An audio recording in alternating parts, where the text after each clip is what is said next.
रुपया मिलता है तो किसान के लिए ठीक है, प्रॉफिट होता है। नमस्कार मित्रांनो 2 दिवसापूर्वी केंद्रीय कृषी मंत्री शिवराज सिंग चौहान नाशिक येथे दौऱ्यावरती आले होते। तर त्या दौऱ्यामध्ये बैठक झाली। आपल्या महाराष्ट्राचे कृषी मंत्री माणिकराव कोकाटे आणि कृषी मंत्री शिवराज सिंग चौहान यांच्यामध्ये। तर या बैठकीमध्ये त्यांनी सांगितले की तुम्ही दिल्लीला या, आपण निर्णय घेऊ। तर त्या सांगण्याप्रमाणे माणिकराव कोकाटे आज दिल्लीला गेले होते। तर दिल्लीमध्ये काय निर्णय झाला तो आपण सविस्तर जाणून घेऊयात।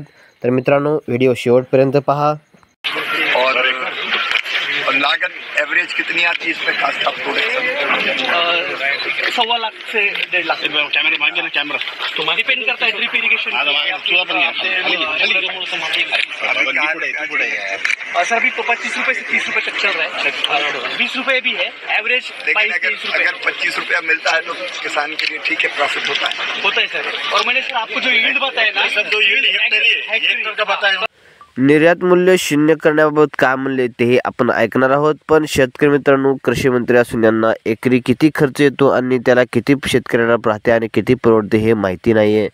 पण शेतकरी मित्रांनो, एकरी खर्च पाहिले तर आपण 70 ते 80 हजार रुपये एकरी खर्च येतो। तर हेक्टरी यांचं उत्पन्न यांनी सांगितले 1 ते 1.25 लाख रुपये। तर शेतकऱ्यांना 20 ते 25 रुपये जो भाव मिळतो तो योग्य आहे असं यांचं म्हणणं आहे। तर पुढे काय म्हणले तेही पाहूयात। 13 टन के इसका पूरा हम लोग निकाल रहे हैं 30 तक प्रोडक्शन। मगर अभी 20 रुपए के लगभग ही रेट चल रहा है और किसान को 25 तक चल रहा है।